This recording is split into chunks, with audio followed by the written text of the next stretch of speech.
Bueno, vamos a meternos de lleno en este repaso visual para desarmar un auténtico campo de minas, la evolución de la hacienda pública en España. Si queréis dominar esta materia y esquivar todas esas trampas que caen siempre en los exámenes, estáis en el lugar adecuado. Vamos a ver cómo este país pasó de un caos fiscal absoluto a un sistema moderno. Porque fijaos, a esto es a lo que nos enfrentamos. Son preguntas de examen reales y están llenas de trampas. No os van a pedir que memoricéis fechas sin más. Van a ir a pillaros con las relaciones de causa y efecto. Por eso, entender el porqué detrás de cada reforma es literalmente la única manera de asegurar el tiro. Así que, para no perdernos, vamos a dividir más de un siglo de historia en 4 etapas clave. Primero, Monsantillán en 1845. Luego, Fernández Villaverde en 1899. Los intentos fallidos de entreguerras y remataremos con la transición y nuestro estado de bienestar, corto y al pie.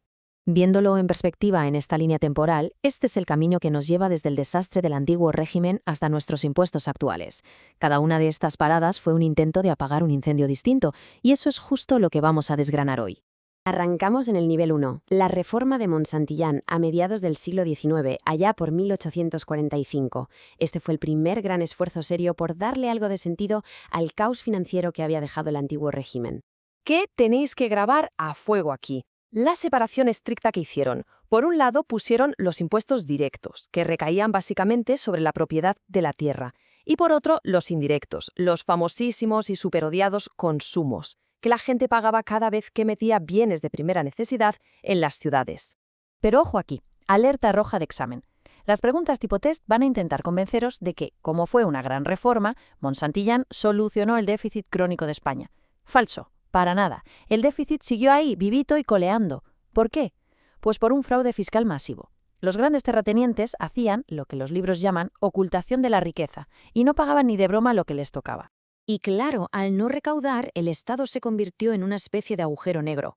Para sobrevivir, tenía que emitir deuda pública a lo bestia. Imaginad un agujero negro gigante que absorbe todo el crédito que hay en el mercado.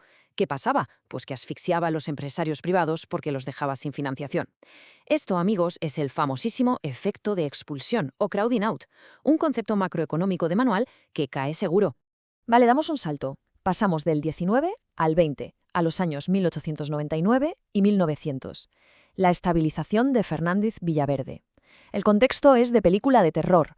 España acaba de perder las últimas colonias en el desastre del 98 y hay una inflación brutal por haber financiado la guerra de Cuba imprimiendo billetes. Hacía falta un plan de choque urgente. Y la jugada maestra de Villaverde fue crear la contribución de utilidades. Es decir, por primera vez en nuestra historia, se dejaba de mirar solo a la tierra y se empezaba a gravar de verdad el capital, las rentas del trabajo y los beneficios de las empresas. Una modernización en toda regla. Entonces, cuidado de nuevo con el test. Os van a preguntar cuál fue el mayor logro, el éxito histórico y único de este plan de Villaverde, algo que nadie más había conseguido en todo el siglo XIX. Ponedle luces de neón a este dato. Consiguió 10 años consecutivos de superávits presupuestarios.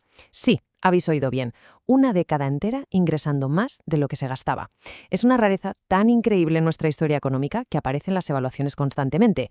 Avanzamos al primer tercio del siglo XX. Entramos en la época de la llamada reforma silenciosa. Ante la pasividad de los políticos, los técnicos de Hacienda intentaron colar medidas modernas poco a poco, casi de puntillas. Pero, spoiler, la cosa acabó muy mal. La idea de crear un impuesto sobre la renta moderno caía por su propio peso, y fijaos si era necesario que lo intentaron 2 regímenes opuestos. Calvo Sotelo en 1926, en plena dictadura de Primo de Rivera, y Jaume Carner en 1932, durante la Segunda República. El resultado, los 2 proyectos fracasaron estrepitosamente. Y aquí radica otra inmensa trampa de examen. Os pondrán opciones diciendo que fallaron porque los técnicos del ministerio no sabían lo que hacían o que el diseño era muy flojo. Ni se os ocurra marcar eso. El diseño, respaldado por expertos de la talla de Flores de Lemus, era técnicamente impecable. Lo que recogen los manuales, de forma muy objetiva, es que se estrellaron contra un muro. La oposición frontal y el inmovilismo de las clases conservadoras. Era una élite privilegiada que, simple y llanamente, se negaba en redondo a que le tocaran el bolsillo y le grabaran la riqueza de forma efectiva. Así de claro. Y por fin aterrizamos en nuestro último nivel, la transición, en 1977. Llega la democracia, llegan los pactos de la Moncloa, y España intenta recuperar un siglo entero de retraso fiscal de un plumazo de la mano de Fuentes Quintana y Fernández Ordóñez. El verdadero cambio de juego, el punto de inflexión total, fue la creación del IRPF. Por primera vez teníamos un sistema con verdadera progresividad. Y para que veáis el milagro, en 1971 dominaban los impuestos indirectos, los que pagaba todo el mundo por igual. Pero en 1980, gracias a esta reforma, la recaudación directa por fin superó a la indirecta en la historia de nuestro país. ¡Histórico! Última trampa gorda del examen. Mucha atención. Durante la transición, el gasto público en España se disparó a lo bestia. En el test os intentarán convencer de que fue solo por la inflación desbocada de la época o porque subieron los sueldos públicos. No piquéis. La respuesta correcta es que ese gasto masivo fue el precio de crear y consolidar nuestro estado de bienestar.